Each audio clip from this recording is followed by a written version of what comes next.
কর্মজীবনে বেদান্ত চতুর্থ প্রস্তাব। লন্ডনে প্রদত্ত বক্তৃতা 8ই নভেম্বর 1896। আমরা এ পর্যন্ত সমষ্টির আলোচনাই করিয়াছি। অদ্য প্রাতে আমি তোমাদের সম্মুখে ব্যষ্টির সহিত সমষ্টির সম্বন্ধ বিষয়ে বেদান্তের মত বলিতে চেষ্টা করিব। আমরা প্রাচীনতর দ্বৈতবাদাত্মক বৈদিক মতগুলিতে দেখতে পাই প্রত্যেক জীবের একটি নির্দিষ্ট সসীম আত্মা আছে। প্রত্যেক জীবে অবস্থিত এই বিশেষ আত্মা সম্বন্ধে অনেক প্রকার মতবাদ প্রচলিত, কিন্তু প্রাচীন বৌদ্ধ ও প্রাচীন বৈদান্তিক দিকের মধ্যে প্রধান বিচার্য বিষয় ছিল এই যে প্রাচীন বৈদান্তিকেরা স্বয়ংসম্পূর্ণ জীবাত্মাতে বিশ্বাস করতেন, বৌদ্ধেরা এরূপ জীবাত্মার অস্তিত্ব একেবারে অস্বীকার করতেন। আমি সেদিন তোমাদেরকে বলিয়াছি, ইউরোপে দ্রব্য গুণ সম্বন্ধে যে বিচার চলিয়াছিল ঠিক তাহারই মতো। এক দলের মতে গুণগুলির পশ্চাতে দ্রব্যরূপী কিছু আছে, যাহাতে গুণগুলি লাগিয়া থাকে। আর এক মতে দ্রব্য স্বীকার করিবার কিছুমাত্র আবশ্যকতা নেই, গুণগুলি নিজেরাই থাকিতে পারে। অবশ্য আত্মা সম্বন্ধে সর্বপ্রাচীন মত আমি আত্মার অভিন্নতা রূপ যুক্তির উপর স্থাপিত। কল্যকার যে আমি, আজও সেই আমি, আর অদ্যকার আমি আবার আগামী কল্যের আমি হইব। শরীরে যে সকল পরিণাম হইয়াছে সেগুলি সত্ত্বেও আমি বিশ্বাস করি যে আমি সর্বদাই একরূপ। যাহারা সীমাবদ্ধ অথচ স্বয়ংসম্পূর্ণ জীবাত্মায় বিশ্বাস করতেন, ইহাই তাদের প্রধান যুক্তি ছিল বলিয়া বোধ হয়। অপরদিকে প্রাচীন বৌদ্ধগণ এরূপ জীবাত্মা স্বীকার করিবার প্রয়োজন অস্বীকার করতেন।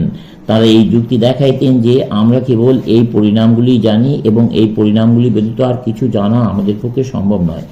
একটি অপরিবর্তনীয় অপরিণামী দ্রব্য স্বীকার করা বাহুল্য মাত্র, আর বাস্তবে যদি এরূপ অপরিণামী বস্তু কিছু থাকে, আমরা কখনোই উহাকে বুঝিতে পারিব না, আর কোনরূপে কখনো উহা প্রত্যক্ষ করিতে পারিব না।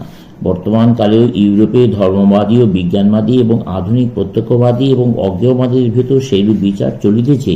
এক দলের বিশ্বাস অপরিণামী পদার্থ কিছু আছে। ইহাদের সর্বশেষ প্রতিনিধি হার্বার্ট স্পেন্সার। তিনি বলেন, আমরা যেন অপরিণামী কোনো পদার্থের আভাস পাইয়া থাকি। অপর মতের প্রতিনিধি কোমতের বর্তমান শিষ্যগণ এবং আধুনিক অজ্ঞেয়বাদীগণ।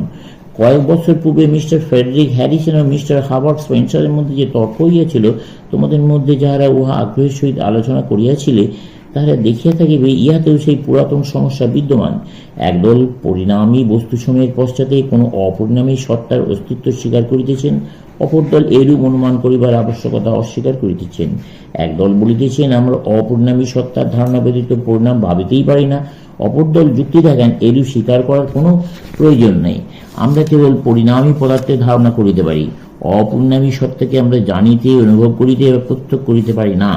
ভারতে এই মহান প্রশ্নের সমাধান অতি প্রাচীনকালে পাওয়া যায় নাই, কারণ আমরা দেখিয়াছি গুণ সময়ের পশ্চাতে অবস্থিত, অথচ গুণ হইতে ভিন্ন পদার্থের সত্তা কখনোই প্রমাণ করা যাইতে পারে না। শুধু তাই নয়, আত্মার অভিন্নতা রূপ প্রমাণ, স্মৃতি হইতে আত্মার অস্তিত্বের যুক্তি, কালও যে আমি ছিলাম আজও সেই আমি আছি, কারণ আমার উহা স্মরণ আছে, অতএব আমি বরাবর আছি, এই যুক্তিও কোনো কাজের নয়। আরেকটি যুক্তি যাহা সচরাচর উপস্থিত হইয়া থাকে, তাহা কেবল কথার মার প্যাঁচ। আমি যাই, আমি খাই, আমি স্বপ্ন দেখি, আমি ঘুমাই, আমি চলি, এইরূপ কতগুলি বাক্য লইয়া তাঁরা বলেন করা, যাওয়া, স্বপ্ন দেখা এসব বিভিন্ন পরিণাম বটে, কিন্তু উহাদের মধ্যে আমিটি অপরিবর্তিত রইয়াছে। এইরূপে তাঁরা সিদ্ধান্ত করেন যে এই আমি নিত্য ও নিজেই একটি ব্যক্তি, আর ওই পরিণামগুলি শরীরের ধর্ম। এই যুক্তি আপাতত খুব উপাদ এবং সুস্পষ্ট বোধ হইলেও বাস্তবিক উহা কেবল কথার মার প্যাচের উপর স্থাপিত। এই আমি এবং করা, যাওয়া, স্বপ্ন দেখা প্রভৃতি কাগজে কলমে পৃথক হইতে পারে, কিন্তু মনে কেহ ইহাদিকে পৃথক করিতে পারে না।